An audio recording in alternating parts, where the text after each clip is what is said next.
ये जो टूटा हुआ स्ट्रक्चर आप देख रहे हैं, ये चेकरी बाई का घर था, जहाँ कुछ दिनों पहले वो अपने परिवार के सदस्यों के साथ रहती थीं। यहाँ उनका अनाज था, सामान था, मवेशी थे, जिसे वन विभाग के दस्ते ने आके अचानक से तोड़ दिया।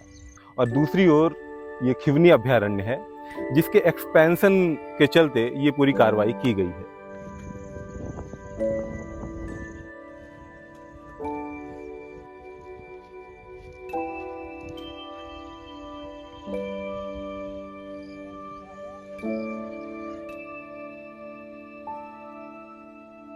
सात बजे आ गई जेसीबी और तोड़ने लग गया। अपना अपना सामान का ही हिल ले, और कोलू भी नहीं उतारने दिया। वो कोलू का ही उतारे, वो तो जेसीबी दो दो एक हेटी लगा दिया। तो वो कहे कोलू उतारे, वो रोया, फुट फुट रोया, बच्चा बच्ची सब रोया। जब भी नहीं माने वो तोड़ दिया। आपको एक दिन पहले बता दिया था क्या उन्होंने कि हम ऐसा करेंगे? अरे वो तो एक दिन पहले आया था, शाम को 6 बजे, तो साइन कर दो और तुम्हें हटाने की नोटिस दे देंगे, साइन कर दो। तो हमने साइन नहीं करी, तो चले गया वो सुबह थे वो 6 बजे तो जैसे भी लगा दिया। 22 तारीख को शाम को करीबन 6 बजे नोटिस लेके आए थे और 23 तारीख को सुबह 7 बजे मशीन लगा दिए थे, बुलडोजर वगैरह, और सभी फॉरेस्ट विभाग आए थे। और 22 तारीख को मतलब हम लोगों को मौका नहीं दिया कि सामान वगैरह निकाल ले हम लोग, और उससे पहले हमारे पूरे मकान वगैरह तोड़ दिए गए। तो क्यों तोड़े जा रहे थे ये मकान? क्योंकि ये फॉरेस्ट की ज़मीन है करके तोड़ रहे थे उन लोगों को। हमारी तो पुरानी ज़मीन है, कम से कम हमारे दादा परदादा मर गए यहाँ पे, और वो लोग बोल रहे कि ये नई ज़मीन है, और नई ज़मीन तो दिख नहीं रही है, बहुत पुरानी ज़मीन है। हम बहुत सालों से रह रहे, हम दादा परदादा यहीं पे शांत हो गए, तो सोचो कितनी पुरानी ज़मीन होगी है। इस कार्रवाई में चेकरी बाई का कोई राजीनामा नहीं था और ना ही उन्हें उनके रिहैब का पर्याप्त मौका दिया गया था। अब चेकरी बाई अपने पूरे परिवार के साथ एक इन्हीं टूटी फूटी लकड़ियों और एक पीले तंबू के नीचे अपनी गृहस्थी बसर करने को मजबूर हैं। जो आपने तंबू बनाया यहाँ से बहुत दूर है क्या? जो आपका वाला तंबू है, जो क्या क्या सामान आपका खराब हो, कीमती सामान कौन सा? सब नुकसान हो, बर्तन भी नहीं हेरने दिया। वो तो नुकसान हो, बहुत नुकसान हो।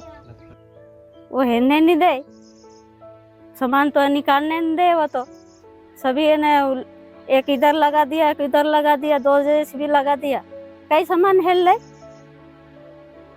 हाँ, मुर्गा मुर्गी, हम तो लकड़ी तोड़ने की मुँह कुराड़ी थी, वो कुराड़ी भी उठा ले गया, कुछ भी नहीं छोड़ा। वो तो मुर्गी का अंडा भी ले गया। वो तो अंडा की भी इनको मिली नहीं, अंडा खाने की भी, तो यहाँ से उठा के ले गया वो। सामान वगैरह का नुकसान हुआ ना, जो दाना पानी, जो मतलब जो गल्ला पानी था, वो सब भींज के सामान हम बाहर निकाल ही नहीं सके उस समय पे, टाइम ही नहीं दिया उन लोगों ने हमको। ये जो खिवनी खुर्द गांव है, यहाँ बताया जा रहा है कि तकरीबन 80 से 85 घर हैं। उसमें से 70 से 75 घर बिना किसी ठोस नोटिस के, बिना किसी रिहैब की व्यवस्था के तोड़ दिए गए हैं। बारिश का मौसम है, इस दौरान आमतौर पर लोग बुआई करते हैं, लेकिन ये जो भी प्रक्रिया हुई है, इसके बाद ये परिवार एक दोराहे पे आकर खड़े हो गए हैं। ना ये ठीक से अपनी बुआई कर पा रहे हैं और ना ही अपने परिवार का, अपने बच्चों का रख रखाव अपने इन टूटे हुए तिरपालों में, तंबुओं में कर पा रहे हैं। किसी भी परियोजना का, किसी भी प्रोजेक्ट का एक बेसिक फंडा होता है कि पहले उसकी प्लानिंग होती है। हम वहाँ से जो भी लोग विस्थापित होने जा रहे हैं, उनके रिहैबिलिटेशन का प्लान करते हैं। लेकिन यहाँ पे एक रात पहले नोटिस दिया गया। उस नोटिस पे परिवार वालों ने, घर जिनके घर थे, उन्होंने दस्तखत नहीं किए। उसके बावजूद अगले दिन आकर के इनके घरों को तोड़ दिया गया। रिहैबिलिटेशन का क्वेश्चन शायद यहाँ पे आया ही नहीं। ये बारिश के टाइम में मतलब मकान तोड़ दिए गए, हम तो मतलब बोआ कि मतलब ये मकान बनाओ। अब इधर की व्यवस्था देखना पड़ रहा है और उधर की भी व्यवस्था देखना पड़ रहा है, हम लोगों को जैसे तैसे मैनेज कर रहे हैं हम। जैसे बारिश हो रही है, इसमें क्या क्या परेशानी आ रही है? सब परेशान आ रहे, और रोटी बनाने की जगह ही नहीं है, तो कहाँ रोटी बना? हम ऐसे परेशान हो, कहीं में रोटी बनाइए, कहीं भी दे है ही नहीं है, सब तो फोड़ दिया, कहीं भी नहीं है, तो रोटी कहाँ बना हम?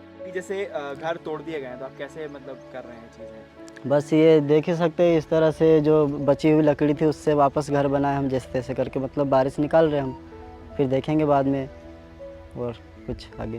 तो हम बुआई कर रहा था वैसे, कह के आप अभी तो बो रहा है, बोने भी नहीं करे हमने। तो एक कल तो ये टापरी बनाया, बकरी के मुर्गी को बेल कहाँ बांधे हम पानी में।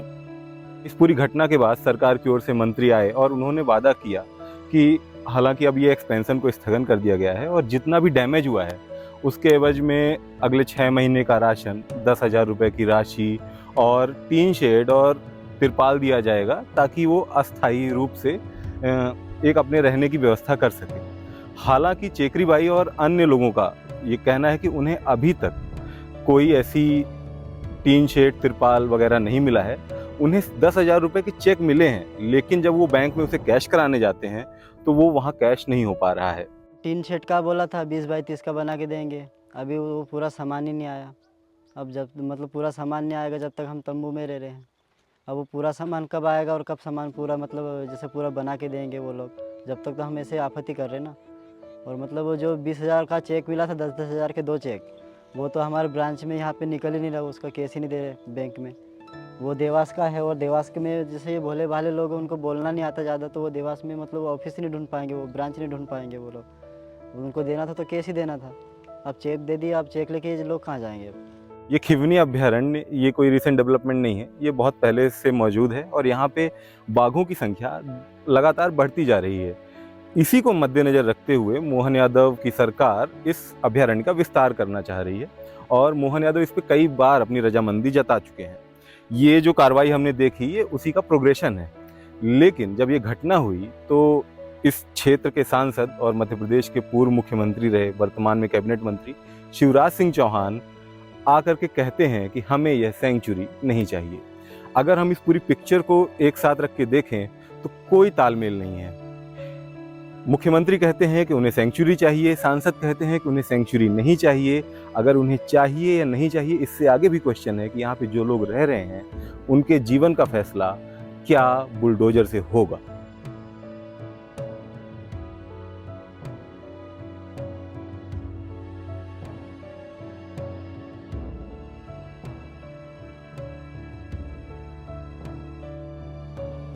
जंगली जानवर वगैरह आते हैं? जंगली जानवर तो नहीं आते यहाँ पे, क्योंकि हम जंगल के रहने वाले हैं, उनको तो हम संभाल ही सकते हैं। बाघ वाघ दिखा है कभी? दिखा है ना यहाँ पे। कब दिखता है? वो तो रात को मतलब शाम को 6 बजे से कभी भी दिख सकता है हमको, मतलब कभी भी आ जा सकता है वो। अच्छा, मतलब फ्रिक्वेंटली दिखता रहता है आपको हमेशा? दिखता रहता हूँ।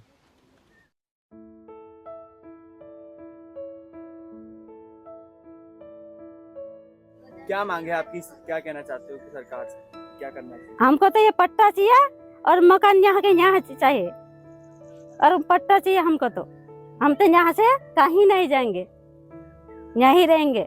भले मर जाए तो मर जा, यहीं मरेंगे, कहीं भी नहीं जाएंगे। ज़मीन तो हम किसी भी हालत में नहीं छोड़ेंगे, चाहे हमको भले यहीं पे इनकाउंटर कर दे भले। ये ज़मीन तो किसी भी हालत में नहीं छोड़ सकते ना हम। और ये ज़मीन छोड़ दे तो हमारे पास बचेगा क्या फिर?